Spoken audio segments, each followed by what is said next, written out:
Assalamualaikum warahmatullahi wabarakatuh. Waalaikumsalam warahmatullahi wabarakatuh. Bismillahirrahmanirrahim. Alhamdulillahi rabbil alamin. Wassalatu wassalamu ala ashrafil anbiya'i wal mursalin wa ala alihi wa ashabihi al-mujahidin at-tahirin, amma ba'du. Bersabda Rasulullah sallallahu alaihi wasallam, "Idza sarratka hasanatuka wa sa'atka sayyi'atuka fa anta mu'min." Apabila perbuatanmu yang baik menyebabkan engkau bahagia, apabila perbuatanmu yang baik menyebabkan engkau gembira, dan perbuatanmu yang jahat menyebabkan engkau jadi susah, itulah tanda bahwa di hatimu masih ada iman. Artinya, belum tentu orang yang berbuat baik merasa bahagia dengan kebaikan yang dikerjakannya. Dan tidak selamanya orang yang berbuat jahat sanggup menyesali perbuatan jahatnya. Oleh karenanya, apabila iman masih ada, apabila hati masih hidup, perbuatan yang baik menyebabkan orang gembira, perbuatan yang jahat menyebabkan orang susah dan gelisah hatinya. Ini mengandung pelajaran. Sekali kita berbuat baik, jangan sekali-kali menyesali kebaikan itu. Sebaliknya, satu kali kita melakukan kesalahan, hendaknya selalu menyesalinya. Kadang-kadang dalam kehidupan, karena orang tempat kita berbuat baik itu rupanya membalas air susu dengan air tuba, kita lalu menyesali kebaikan. Lahirlah kata-kata, "Nyesal saya nolong dia." Ibarat pepatah katanya, nolong anjing kejepit. Waktu kejepit setengah mati kita tolongin, begitu selesai dia dari kejepitnya, malah kita digigitnya. Saudara hadirin yang saya muliakan, dalam kehidupan sehari-hari barangkali ini kena filsafat yang disebut dorong mobil mogok. Ketika mobil mogok setengah mati kita dorong, begitu mesin hidup ditinggalkannya kita di belakang. Sesungguhnya perbuatan kita yang baik tidak harus disesali, karena disesali atau tidak, toh perbuatan itu sudah kita lakukan. Dan penyesalan atas segala kebaikan hanya akan mengurangi nilai pahala kebaikan itu sendiri. Berbahagialah apabila berbuat baik, walaupun orang yang kita melakukan kebaikan membalasnya dengan kejahatan. Menyesalah apabila berbuat kesalahan, apabila melakukan dosa, karena itu pertanda nilai iman yang masih hidup dalam jiwa kita. Saudara-saudara kaum muslimin yang berbahagia, jadi sungguh pun pahala dan dosa sesuatu yang abstrak, efeknya jelas dia mendatangkan kebahagiaan atau membawa kepada kegelisahan batin di dalam kehidupan manusia. Orang di zaman materialis kurang terangsang berbuat pahala dan terdorong melakukan dosa. Kenapa? Karena pahala tidak kelihatan, dosa tidak nampak. Kalau pahala kelihatan, barangkali nggak kuat kita mikul pahala. Kalau dosa benjol, umpama tiap bikin dosa palanya benjol, barangkali sudah nggak karu-karuan kepala kita. Baik pahala, baik dosa, sesuatu yang tidak nampak oleh pandangan mata zahir, tapi yang punya efek dalam kehidupan ini. Orang yang banyak pahalanya dengan orang yang banyak dosanya, kalau dia berjalan barangkali sulit kita membedakan. Tapi efeknya dalam kehidupan ini jelas adanya. Sesuatu yang bernama pahala kita perlukan, karena hidup tidak berhenti hingga di sini. Sesuatu yang bernama dosa harus kita hindarkan, karena ada kelanjutan sesudah hidup yang sekarang ini. Kehidupan dari satu pertanggungan jawab.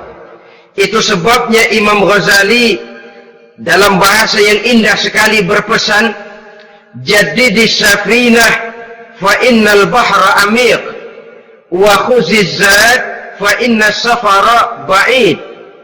Perbarui selalu kapalmu, rawat, jaga baik-baik, dandani kapalmu, fa innal bahra amiq, karena sesungguhnya lautan ini sangat dalam. Satu bahasa yang indah dari tamsil terhadap kehidupan. Perbaiki kapalmu karena lautan ini sangat dalam. Artinya, jaga baik-baik hatimu. pelihara iman dan keyakinanmu, karena hidup ini bagaikan gelombang lautan, tempo-tempo air tenang, tempo-tempo ombak menggila dan menggunung. Jaga iman baik-baik karena hidup penuh dengan cobaan dan ujian. Itu maksudnya. Wa khuzz zad fa inna safara ba'id. Dan bawa bekal yang banyak karena perjalanan hidup ini sangat panjang.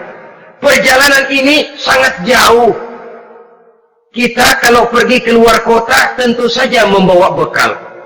Makin jauh kota yang akan kita tuju, makin banyak bekal yang harus kita bawa. Alangkah sengsaranya manusia apabila dia akan pergi ke satu kota yang jauh, modalnya cuma nekat. Bagaimana nanti di sana sajalah. Tidak membawa bekal sebagaimana yang sewajarnya. Hal yang semacam ini, senangnya sih belum tentu, keblangsak dan susahnya sudah kebayang. Itu dalam kehidupan di dunia ini. Bagaimana kalau sudah bicara tentang kehidupan yang akan datang? Karena sesungguhnya hidup ini merupakan satu perjalanan yang sangat panjang. Sejak kita tinggal di alam arwah, pada saat jasad belum lagi diciptakan Allah, ruh sudah diciptakannya lebih dahulu. Sampai kemudian kita pindah ke alam rahim, alam kandungan ibu, untuk kemudian berpindah kepada kehidupan dunia. Dari dunia ini kita pindah ke alam barzakh. Di sana tinggal kita 100 tahun mungkin, 100.000 tahun mungkin, 1 juta tahun mungkin, menunggu saat datangnya kiamat. Lalu dari alam barzakh pindah kita ke alam akhirat. Satu perjalanan yang sangat panjang. Alangkah malangnya, alangkah sengsaranya jika tahu kita begitu panjangnya perjalanan hidup ini, tidak ada bekal yang kita bawa. Artinya kesengsaraan, kesulitan yang bertali-tali sudah jelas akan menimpa kita. Kalau pergi kita keluar kota membawa bekal uang, membawa bekal makanan, apa bekal yang mesti kita bawa? Apabila kita kembali ke alam barzakh, kembali ke alam kubur, berkumpul di padang mahsyar di akhirat nanti, nasi yang mau kita bawa? Uang yang mau kita bawa? Tentu tidak lagi. Karena kehidupan materialis selesai di atas liang lahat. Bila masuk kita ke liang lahat, disitulah pahala dan dosa memegang peranan yang sangat penting. Maka pada pertemuan malam ini, kita akan bicara tentang pahala dan dosa itu. Saudara-saudara kaum muslimin rahimakumullah, yang dinamakan pahala, kata Imam Ali Al-Jurjani dalam kitab At-Ta'rifatnya, ma yastahiqqu bihi ar-rahmatu wal maghfiratu minallahi ta'ala. Sesuatu yang pelaksananya berhak untuk mendapat rahmah dan ampunan dari Allah. Dengan kata lain, nilai pahala adalah akibat dari perbuatan-perbuatan di dalam melaksanakan perintah dan anjuran yang ada di dalam kehidupan agama. Apabila perintah dan anjuran kita laksanakan, nilai pahala itu lalu datang. Nah, nilai pahala dalam Islam, menurut konsepsi Quran, Allah menjelaskan, man jaa bil hasanati falahu asyru amsalihha. Barang siapa yang datang membawa satu kebajikan, barang siapa yang melaksanakan satu kebaikan, maka dia akan mendapat balasan 10 kali dari kebaikan yang dikerjakannya. 10 kali ini pun masih dilipat gandakan dengan 7 ini pun masih dikalikan 100, dan itu pun masih ditambah dengan pernyataan wallahu yudha'ifu liman yasha. Allah masih akan melipat gandakan perbuatan baik seseorang yang dikehendakinya. Itulah nikmatnya dalam Islam. Tetapi sebaliknya, wa man jaa bisayyi'ati fala yujza illa mislaha. Barang siapa yang melakukan satu kejahatan, dia tidak akan mendapat balasan kecuali sesuai dengan kejahatan yang dikerjakannya. Alangkah rahman dan rahimnya Allah. Orang yang berbuat baik dibalas 10, dikali 7, dikali 100, masih dilipat gandakan pula. Tapi orang yang berbuat jahat tidak akan mendapat balasan kecuali sesuai dengan kejahatan yang dikerjakannya. Ini kan beda dengan sifat kita manusia. Kita ini kadang-kadang kalau dijitak membalasnya mukul. Tapi kalau orang berbuat baik kepada kita, kita enggan untuk berbuat baik kepada orang tadi. Allah tidak mengajarkan begitu. Satu kebaikan berbalas 10. Satu kejahatan berbalas dengan satu kejahatan. Maha Rahman dan Rahim Allah. Bahkan dalam Islam, niat berbuat baik saja mendapat pahala.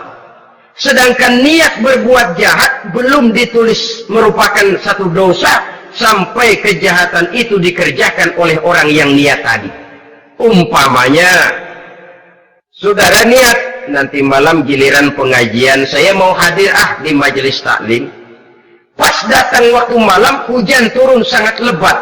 Saudara berhalangan datang ke majelis taklim, saudara sudah mendapat pahala niat.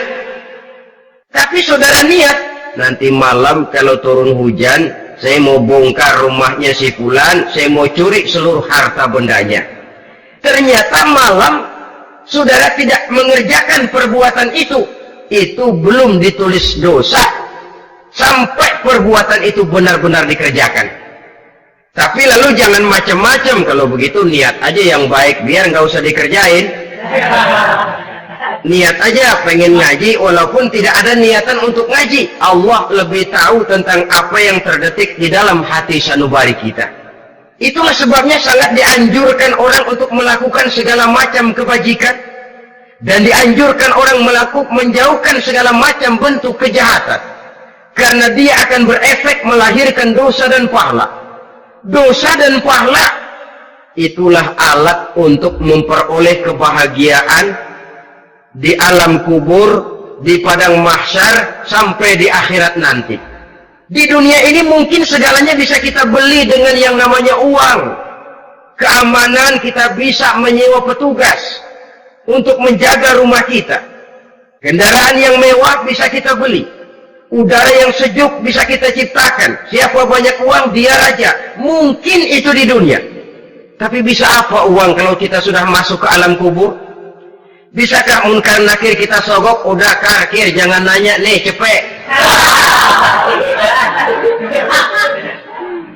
Bisakah malaikat azab menyingkir dengan uang semir? Ternyata tidak. Untuk memperoleh kebahagiaan di sana, nilai pahala. Kesengsaraan akan kita dapat kalau kita banyak menumpuk dosa. Oleh karena itu jangan beranggapan pahala nggak kelihatan, dosa juga nggak kelihatan, biarin saja. Yang tidak kelihatan ini pada waktunya akan memegang peranan yang sangat penting. Tapi tidak cuma untuk menghadapi hidup di situ, kita lalu harus berbuat baik dan meninggalkan yang jahat.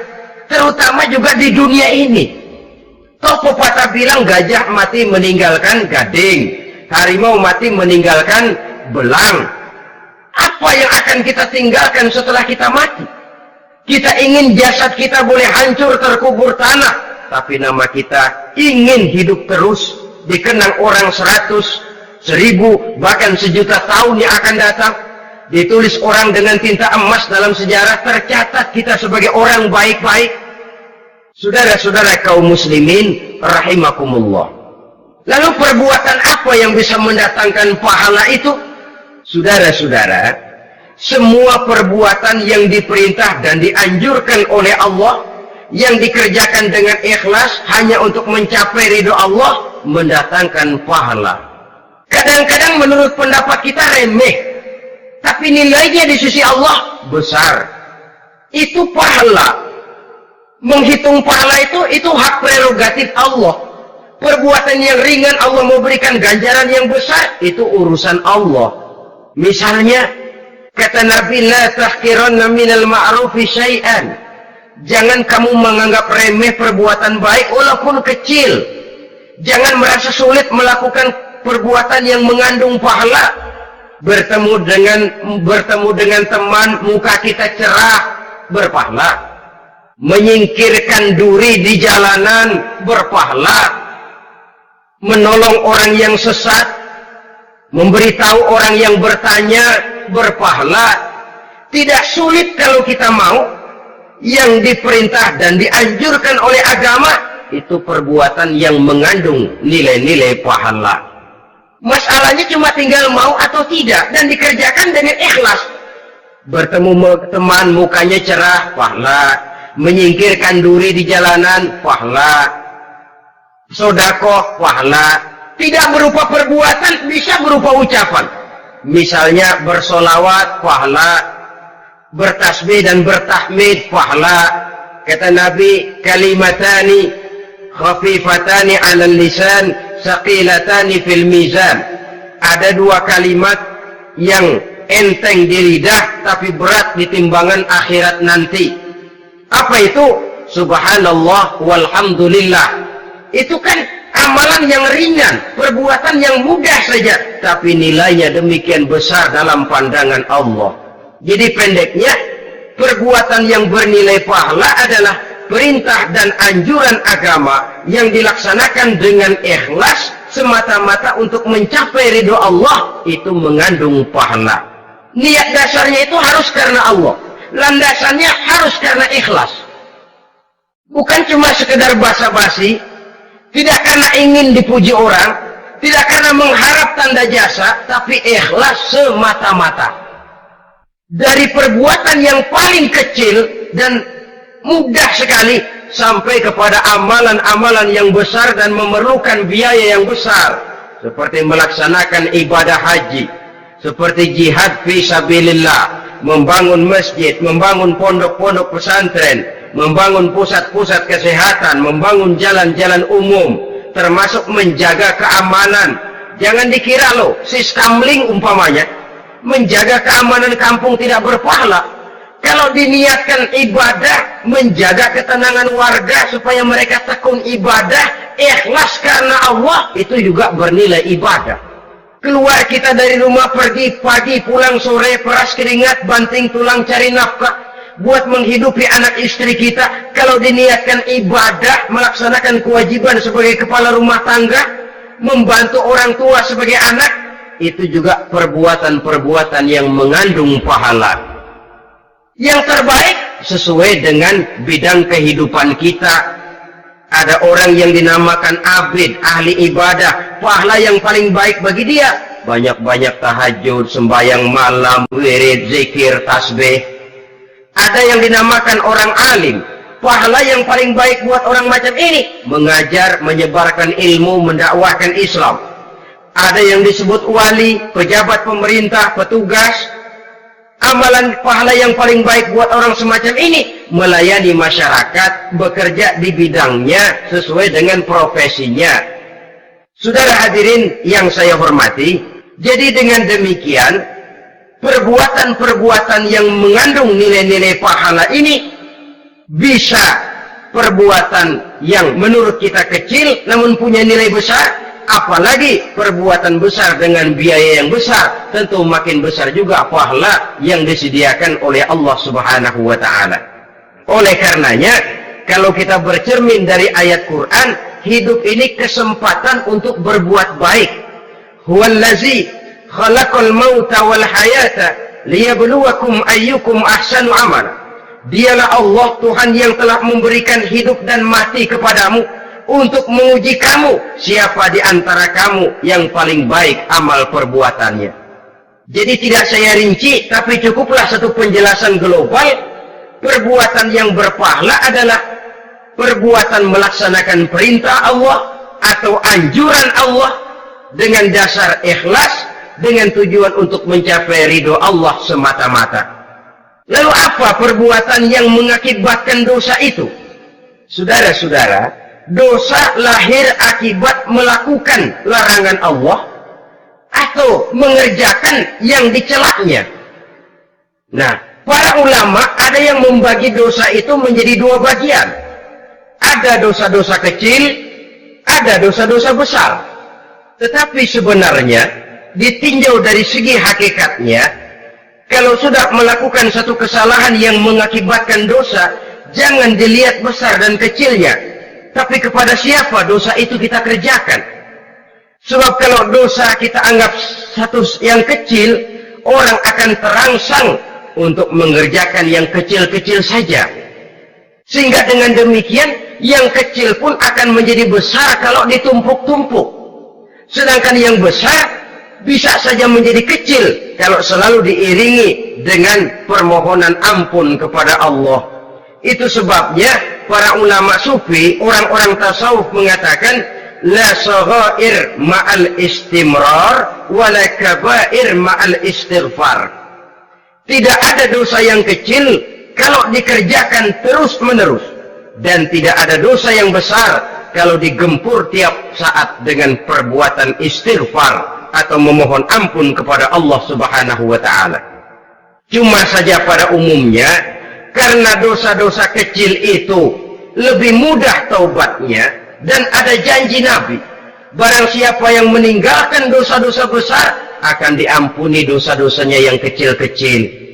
Oleh karena itu, pada kesempatan ini kita akan juga bicarakan apa saja yang termasuk klasifikasi dosa-dosa besar, dengan harapan kita bisa menjaga diri, menyelamatkan diri, jangan sampai terjatuh ke dalam dosa-dosa yang besar tadi. Tetapi bukan berarti kita harus terangsang melakukan dosa-dosa yang kecil. Biarin kecil ini, tobatnya gampang. Dosa kelas teri. Dosa itu kan tidak kelihatan. Lalu terangsang melakukan perbuatan dosa-dosa walaupun kecil, kalau berlarut terus-menerus dia akan tumbuh menjadi dosa yang besar. Oleh karenanya jangan sampai mengundang pengertian kalau kita membicarakan dosa-dosa yang besar lalu terangsang melakukan dosa-dosa yang kecil, karena bagaimanapun juga dosa kecil dan dosa besar sama dalam arti kepada Allah kita melakukan kesalahan. Dan dosa yang kecil pun kalau bertumpuk, dia akan menjadi banyak. Saudara-saudara kaum muslimin rahimakumullah, ada beberapa jenis dosa-dosa besar.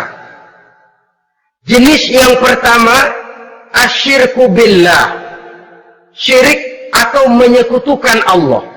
Dari sekian deretan dosa-dosa besar, syirik ini merupakan bapak moyangnya dosa. Dedengkotnya dosa itu syirik, menyekutukan Allah.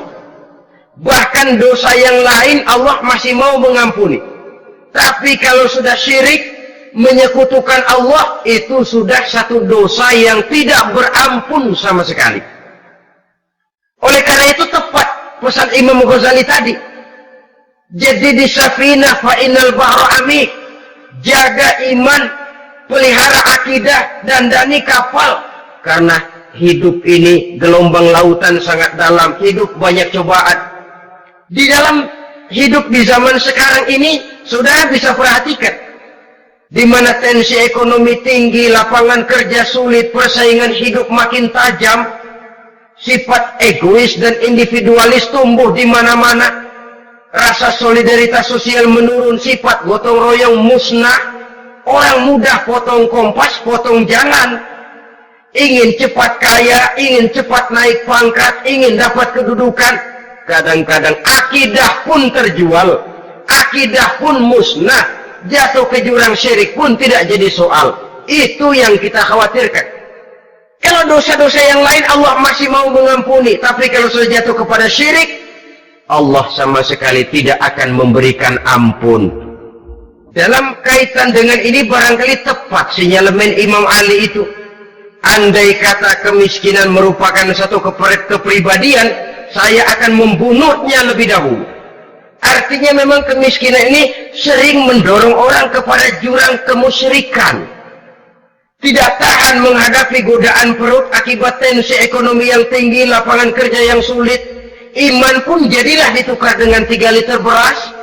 Akidah pun jadilah dibarter dengan 3 bungkus supermi, dengan pakaian bekas, dengan obat-obatan. Tidak jadi soal baginya mengejar kebahagiaan yang relatif singkat dengan mengorbankan kebahagiaan yang abadi. Persis ibarat pepatah, nyari jarum kampak hilang. Mencari sesuatu yang kecil, yang besar jadi sia-sia. Membela perut, mengorbankan akidah. Na'udzubillah summa na'udzubillah. Saudara-saudara kaum muslimin rahimakumullah. Ini fakta. Ini kenyataan. Dan hal semacam ini tidak bisa diatasi cuma dengan ceramah, simposium, diskusi, seminar. Apalagi Nabi berpesan, "Solahu ummati bil ilmi wal mal." Umatku hanya bisa menjadi baik akidahnya dengan ilmu dan harta. Itu bahasa Nabi. Kalau bahasa kita sekarang, dengan ekonomi dan pendidikan. Ilmu, pendidikan, ekonomi, harta. Tanpa itu sangat besar kemungkinan kita bisa menjual akidah terjerumus di lembah kemusyrikan. Maka terutama kepada saudara-saudara saya, muslimin yang terpencil jauh dari kota-kota besar, yang kadang dalam kehidupan seharinya imannya sering digoda oleh supermi, akidahnya sering ditantang oleh pembagian beras, pakaian-pakaian bekas, obat-obatan dan sebagainya. Jaga dan bentengi akidah kita. Lebih baik nyawa berpisah dari badan, asal iman jangan berpisah dari hati. Kepada adik-adik saya para remaja, para pemuda di kota-kota besar, yang iman dan akidahnya sering ditantang dengan minuman-minuman keras, fasilitas-fasilitas yang menghanyutkan, yang secara terarah dan praktis sedikit demi sedikit menggiring kita untuk keluar dari nilai-nilai akidah. Hati-hati, jaga baik-baik, sebab intan paling mahal, mutiara paling berharga, tidak lain nilai iman ini. Tergelincir kita daripadanya, jatuh ke lembah kemusyrikan, jatuh ke satu dosa yang teramat besar, yang Allah tidak akan pernah memberikan ampun lagi. Ini dosa besar yang pertama. Yang kedua, qatlun nafsi illa bilhaq, membunuh orang tanpa alasan yang benar. Di zaman kesulitan ekonomi kadang-kadang orang mudah nekat. Tengok saja, kadang-kadang karena pasar uang 100-200 perak saja nyawa bisa melayang. Kadang-kadang karena urusan yang remeh, salah omong, salah ambil, salah ucap, salah pegang, nyawa bisa jadi melayang. Alangkah murahnya nyawa, seakan-akan kita yang punya. Padahal nyawa itu hak milik Allah. Tidak pantas kita merampasnya, tidak pantas kita menghilangkannya dari jasad seseorang. Oleh karenanya, membunuh orang merupakan satu dosa yang sangat besar. Jangankan kepada orang yang seakidah, orang yang lain akidah saja pun, kalau dia hidup berdamai, rukun, berdampingan, kita harus melindungi. Apatah lagi teman seakidah sendiri. Saudara-saudara kaum muslimin rahimakumullah. Pantas kalau Nabi menyatakan, apabila dua orang Islam sudah saling berkelahi, berbunuh-bunuhan, al-qatil wal maqtul finnar, yang membunuh dan yang dibunuh dua-duanya sama-sama masuk neraka. Sahabat heran, ya Rasul, kalau yang membunuh masuk neraka sih wajar, tapi yang terbunuh kok neraka juga, kenapa? Kata Rasul, sebenarnya dia juga cuma sudah niat untuk membunuh, cuma keduluan saja. Andai kata dia tidak terbunuh, tentu dia yang akan membunuh. Saudara-saudara kaum muslimin rahimakumullah, Islam sesuai dengan namanya adalah agama damai. Kita tidak boleh mencari-cari musuh, walaupun tidak boleh lari kalau bertemu musuh. Oleh karenanya, pantang seorang muslim menimbulkan benih keonaran menjadi biang kerok buat lingkungannya. Sesuai dengan namanya, seorang muslim adalah seorang yang dalam hidup senantiasa berusaha menebarkan salam, menebarkan kedamaian, ketenangan dan ketentraman. Dengan prinsip, musuh jangan dicari, bertemu pun jangan lari. Yang ketiga, termasuk dalam kelompok dosa besar ini, syurbul khamr, meminum minuman keras. Termasuk di dalam kata khamr ini ganja, morfin, narkotik. Sebab apa? Jenis minuman semacam itu tidak hanya merusak keadaan sekarang, tapi sekaligus merusak kehidupan yang akan datang. Kalau itu jatuh di tangan generasi muda, artinya kan merusak kehidupan masa depan daripada suatu bangsa. Karena apa? Remaja dan pemuda merupakan bentuk miniatur daripada kehidupan bangsa. Akan bagaimana warna umat Islam di Indonesia, bahkan akan bagaimana warna Indonesia 30, 40, 50 tahun yang akan datang, remaja sekarang jawabannya. Kalau remaja kita sekarang ini kerjanya cuma bisa nyekek botol, insya Allah bangsa Indonesia 30-40 tahun yang akan datang akan tumbuh menjadi bangsa teler. Tidak banyak yang bisa kita harapkan. Remaja adalah gambaran masa depan dari satu bangsa, dari satu umat.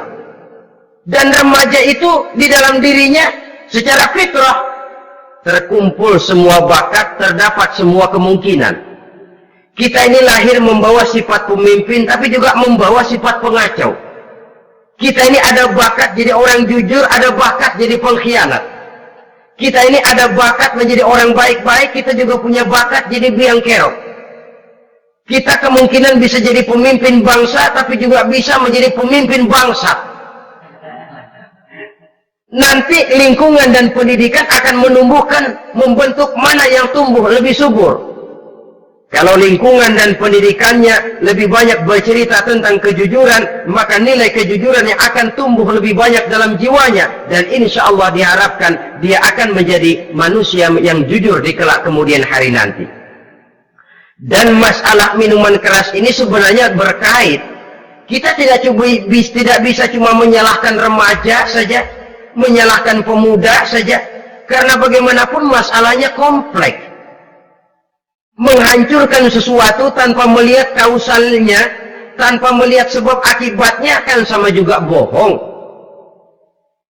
Kemungkinan karena broken home, kemungkinan karena pergaulan, kemungkinan karena kurang perhatian orang tua, kemungkinan karena akibat bacaan, tontonan, atau fasilitas berupa dibukanya pabrik-pabrik minuman keras, dijualnya minuman-minuman keras, di warung-warung yang remang-remang, yang memberikan kenikmatan, kebahagiaan, dan kebanggaan tersendiri, sehingga akhirnya orang terangsang untuk datang dan minum di sana. Pada dasarnya memang sepele, cuman minum, nggak ngerugiin orang lain kan? Iya, pada waktu minum. Tapi dikala sudah mabuk, out of control, apapun bisa kita lakukan. Yang kita ucapkan kita tidak sadari lagi, yang kita kerjakan tidak kita sadari lagi. Dikala itu segala macam kejahatan bukan sesuatu yang tidak mungkin untuk kita laksanakan. Nggak ngerugiin orang lain, memang pada saat mau minum. Tapi begitu minum, mabuk, kita bisa merugikan orang lain. Setidaknya merugikan diri sendiri. Pertumbuhan IQ menjadi lemah, semangat kehidupan hilang, gairah kerja menurun kalau tidak ada sama sekali. Lalu apa yang bisa kita lakukan di dalam kehidupan? Dan akan lebih celaka kalau ini menimpa kehidupan generasi muda kita. Kadang-kadang yang ironia, kalau yang orang tuanya mampu barangkali masih tertolong, tapi yang orang tuanya kondisi ekonomi lemah masih kepengen teler juga. Orang tuanya nggak mampu masih pengen mabuk. Dari ganja, morfin nggak dapat, akhirnya kaleng cek diisepin. Yang penting kan bisa teler, mendatangkan satu kebahagiaan tersendiri. Itu sebabnya memang satu kejahatan menurut teori polisi ya hanya bisa terjadi karena faktor N dan K, niat dan kesempatan. Niat ada, kesempatan ada, jadi orang jahat. Kurang salah satunya, biasanya kejahatan terbendung. Niat ada, kesempatan tidak ada, sulit berbuat jahat. Kesempatan ada, niat tidak ada, tidak mungkin orang jahat. Tapi yang paling dominan sebenarnya niat. Kalau niat sudah kuat, kesempatan bisa dicari. kesempatan bisa diciptakan, biar hansip nongkrong, ditungguin lengahnya. Iya, biarin. Jam 11 sampai jam 2, matanya melotot. Jam 3 dia mulai ngulet, ngempet. Nah, di saat itu saya masuk ke rumahnya. Kalau niat kuat, kesempatan bisa diciptakan. Dan kalau sudah niat, ini masalah hati. Kalau sudah masalah hati, menyangkut soal moral. Moral artinya sudah masuk kepada kehidupan agama. Saudara-saudara kaum muslimin rahimakumullah. Yang keempat yang termasuk jenis dosa besar, az-zina, perbuatan zina. Di zaman pergaulan bebas dengan prinsip free sex ini, tengok sudah berapa banyak gadis-gadis bergelimpangan jadi korban. Berapa banyak bayi-bayi yang lahir ke dunia tanpa tahu kemana dia mesti memanggil bapak. Apakah deretan jumlah korban ini masih harus bertambah lagi? Paling tidak, biarlah yang sudah jadi korban, tapi jangan bertambah lagi hendaknya. Masing-masing kita berupaya menahan diri. Termasuk dalam kategori zina ini, yang merupakan cabang-cabangnya, liwat, homoseks, lesbian, masturbasi. Bahkan masturbasi itu termasuk jenis zina tangan. Dan itu juga merupakan satu dosa. Di samping dosa juga merusak diri. Karena bagaimanapun juga dia akan mengurangi kemampuan daya pikir seseorang. Maka agama memberikan jalan keluar. Pesan Nabi, ya ma'syara syabab, man istata'a minkumul ba'at falyatazawwaj. Hai para pemuda, kata Nabi, barang siapa di antara kamu yang sudah bisa ba'at, yang sudah mampu ba'at. Ba'at itu artinya memberikan nafkah, baik nafkah zahir maupun nafkah batin, falyatazawwaj, maka hendaklah dia kawin. Jadi yang maksud ba'at ini ya nafkah zahir, ya nafkah batin. Kita kadang-kadang cuma bisa ngasih nafkah batin saja sudah merasa pokoknya kan saya sanggup untuk kawin, lalu kawin tanpa kehilangan, dengan kehilangan pertimbangan. Saudara-saudara, wa in lam yastati', adapun kalau dia belum mampu, fa alaihi bisyam, hendaknya dia banyak puasa. Fa innahu lahu wija, karena puasa itu akan merupakan benteng jangan sampai orang memperturutkan hawa nafsunya. Andai kata puasa belum hobi, banyaklah olahraga para pemuda, para remaja. Karena dengan olahraga, pemikiran untuk memperturutkan hawa nafsu agak sedikit terkendali dan energi tersalurkan dalam bentuk yang positif. Pendeknya kreatif, banyak kegiatan. Ini pesan Imam Syafi'i tepat itu. Kata beliau, inni ra'aitu wuqufal ma'i yufsiduh, insana toba wa illam yajri lam yatib. Aku melihat air kalau diam rusak, tapi kalau dia mengalir jernih. Air kalau ngendap nggak ngalir, nyamuk nyarang di situ, bisa jadi sumber penyakit. Manusia hidup begitu. Kalau nggak punya kegiatan, nggak kreatif, kerjanya cuma delohom, ayam-ayam, akhirnya jadi ngerusak. Ngomongin orang, ya ngapa, anu, kebangetan nggak ngapa-ngapain, orang aja dipontenin, orang diomongin, lahirlah namimah, lahirlah ribah. Saudara-saudara, air itu kalau ngendap ada aja yang nyarang, tapi kalau dia ngalir, orang ada kesibukan, insya Allah dia tidak akan jatuh kepada sesuatu yang bisa mengundang dosa. Isilah waktu dengan hal-hal yang bermanfaat, karena hidup ini singkat dan tidak berjalan mundur ke belakang, mundur hancur, berhenti diinjak orang. Sekali melangkah, jangan surut mundur ke belakang. Homoseks terlepas dari penyakit kejiwaan. Sekarang ini kan sudah ada persatuan kaum gay katanya, meminta perlakuan yang sama dan agar dibolehkan kawin sesama mereka. Secara manusiawi boleh, secara manusiawi kita hargai mereka, tapi dari kacamata agama ini jelas merupakan penyimpangan, dan penyimpangan merupakan suatu dosa terlepas dari pertimbangan manusiawi. Jangan karena terlalu memperturutkan suara manusiawi lalu kita mengesampingkan agama. Termasuk lesbian, wadon karo wadon. Kalau homo itu kan lanang karo lanang katanya. Saudara-saudara kaum muslimin rahimakumullah, ini bukan penyakit baru. Liwat, homoseks sudah dikenal dari zamannya Nabi Lut, laki dengan laki. Lesbian dari zaman istrinya Nabi Lut. Terlepas dari penyakit kejiwaan, dari segi agama ini merupakan penyimpangan dan merupakan dosa yang besar.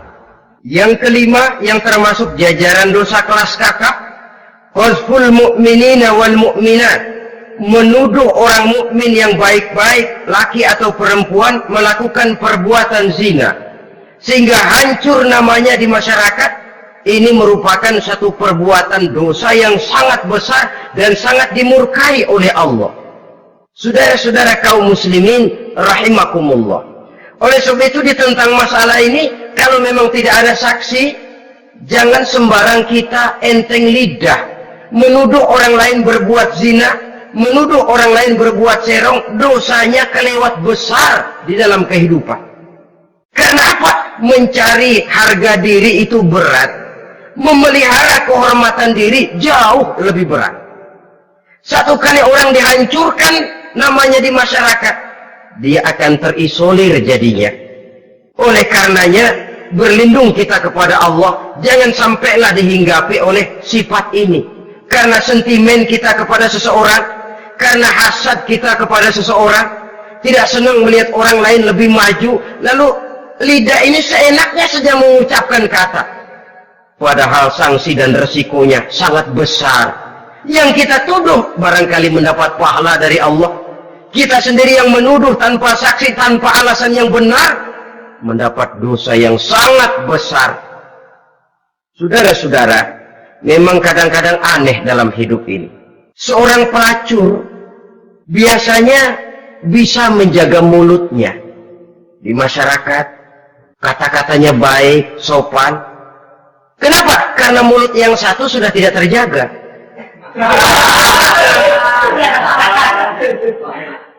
Kita kadang-kadang kehormatan bisa kita jaga, tapi mulut tidak terkontrol. Ngomong saya naik dewe, bikin orang mangkel, kesal, fitnah sana, fitnah sini, menghancurkan nama baik orang, ngomongin yang macam-macam. Bagai-bagai macam lah caranya. Saudara-saudara kaum muslimin yang berbahagia. Jadi dengan demikian, menuduh orang lain berbuat zina, sedangkan orang itu tidak pernah melakukannya, ini termasuk satu dosa yang sangat besar di dalam kehidupan ini. Yang keenam, al-aqu bil walidain, durhaka kepada ibu bapak. Seorang anak, bagaimanapun banyak nilai ibadahnya, banyak kebaikan di masyarakat, menyandang berbagai macam gelar, pangkat dan jabatannya tinggi, tapi kalau sudah durhaka kepada kedua orang tuanya, alamat hidup tidak lagi membawa keberkahan.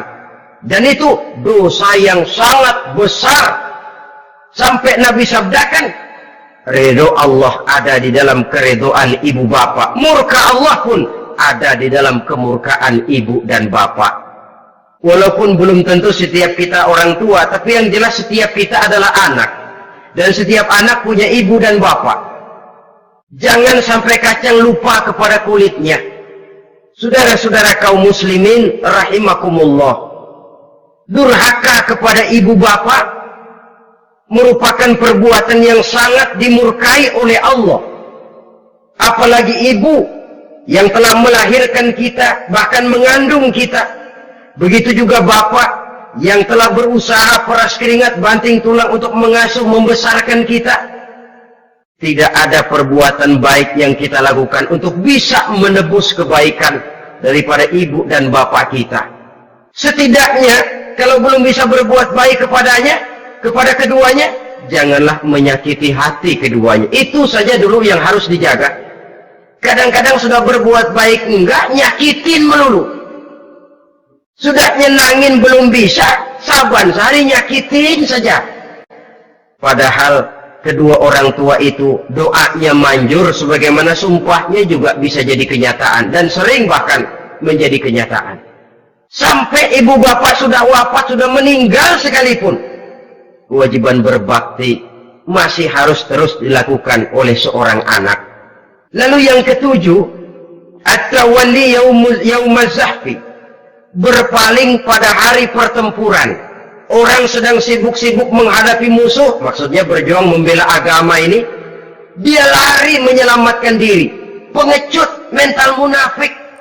Ayo, kalau demi agama, mari kita maju ke depan. Allahu Akbar, yang besar Allah, yang lain kecil semua, maju. Orang lain maju serentak, dia mundur jauh ke belakang. Mental munafik, mental calo, istilah sekarang ini. Oh, itu calo, mental calo, Tuhan gedek banget itu. Coba ya, calo itu paling sibuk nyuruh penumpang naik. Tapi sementara penumpang naik sampai ke tempat tujuan masing-masing, calonya nggak kemana-mana, diem aja di situ. Cuma orang aja disuruh naik. Nah, saudara, kerja bakti, orang turun ke comberan, dia naik ke tempat tidur. Mundur di hari pertempuran, menyebabkan orang lain gugur, dia sendiri menyelamatkan diri. Mental pengecut, mental munafik, itu merupakan dosa yang sangat besar. Saudara-saudara kaum muslimin rahimakumullah, itu sebabnya agama itu memerlukan keberanian memang, tapi bukan keberanian yang tanpa perhitungan. Sebab berani tanpa berhitung namanya berani babi. Kita berani kalau benar, kita harus takut kalau salah. Jangan dibalik. Salah berani, nekat namanya. Benar takut, pengecut namanya. Orang yang pengecut adalah orang yang takut membela kebenaran. Orang yang nekat sesungguhnya udah salah nggak malu lagi. Udah salah nekat lagi. Merasa rugi berbuat kebaikan, puas kalau berbuat kejahatan. Padahal Nabi pesan, siapa yang berbuat dosa sambil tertawa, nanti dia akan masuk neraka sambil menangis.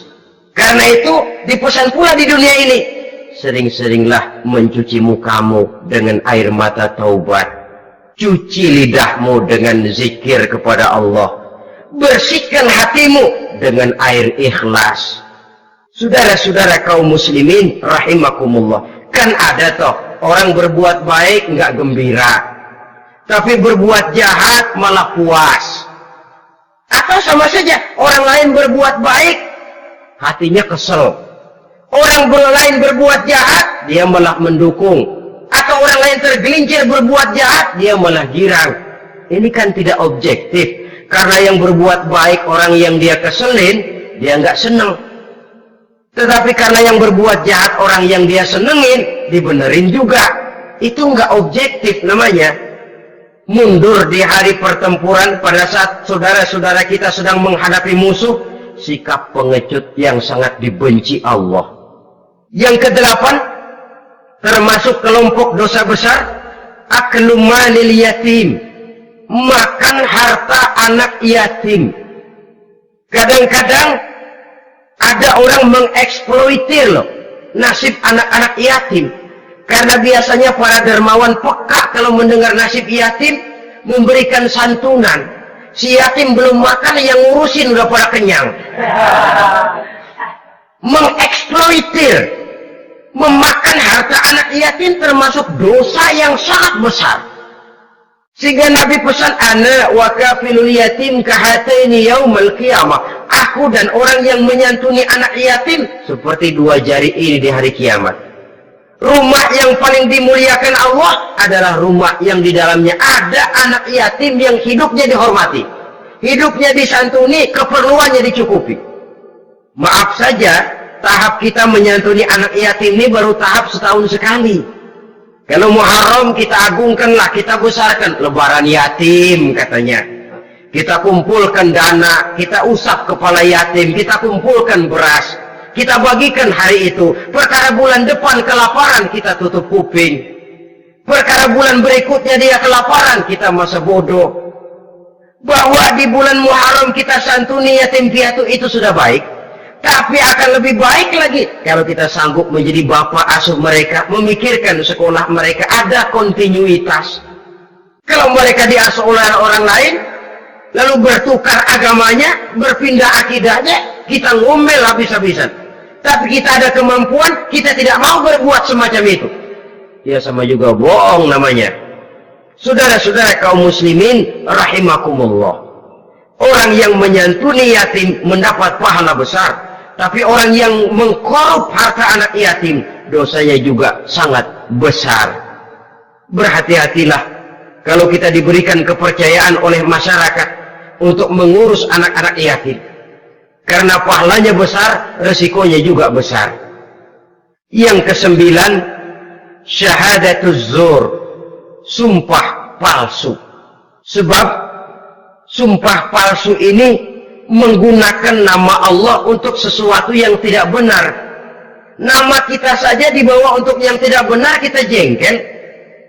Nama kita dipalsukan untuk sesuatu yang tidak baik, kita kadang-kadang jengkel, tidak puas jengkel, menuntut melalui saluran hukum. Kenapa? Nama saya dicatut. Bagaimana lagi kalau nama Allah kita pakai untuk bersumpah, sumpahnya palsu, menguntungkan kita, merugikan orang lain, Allah murka betul. Maka sumpah palsu termasuk deretan dosa-dosa besar. Apalagi yang ke-10, aklu riba, makan riba alias renten. Ini kan yang cepat mendatangkan uang. Kadang-kadang kalau yang bikin riba itu orang awam barangkali, ya masih kita maklumi. Kadang-kadang penyakit ini datang menimpa mereka juga yang kita kenal kebaikannya. Bahkan suka datang ke musola, rajin ke masjid kadang-kadang. Riba masih dimakannya. Karena cara cari duit paling enak. Duit utuh, tambahnya terus masuk. Na'udzubillah, summa na'udzubillah. Itu yang diibaratkan dalam perjalanan Mi'raj waktu Nabi diperlihatkan neraka. Orang perutnya sebesar rumah dililit ular, diseret-seret itu hancur perutnya, dibulatkan lagi, diseret lagi, hancur lagi, dibulatkan lagi, terus menerus begitu. Dia berteriak, mengerang, mengeluh, mengaduh kesakitan. Nabi tanya, itu apa Jibril? Itu contoh dari umatmu yang suka makan riba Muhammad, makan renten. Saudara-saudara, ini kan mencekik leher orang. Orang sedang kesulitan, kelihatannya sih baik, menolong, tapi di belakang menolong itu nyekek. Di belakang menolong itu nyekek, dan nyekek itu sebenarnya tujuan utamanya. Orang yang menjalankan riba pada dasarnya tidak punya perikwan kemanusiaan kok. Kalau dia kelihatannya mau menolong, kelihatannya motifnya mencari untung di belakang itu. Jauh dari kemanusiaan. Yang ke-11, saudara-saudara, termasuk jajaran dosa besar itu qat'ur rahim, memutuskan silaturahmi. Marah, hobi sama marah. Kalau 3 hari nggak marahan sama orang, ngebet palanya. Selalu nyari gara-gara. Kalau udah marah berlaku perpanjangan waktu. Tahun, 2 tahun, kadang-kadang seumur hidup. Saudara hadirin yang saya muliakan. Apalagi mengurangi timbangan termasuk kelas dosa besar.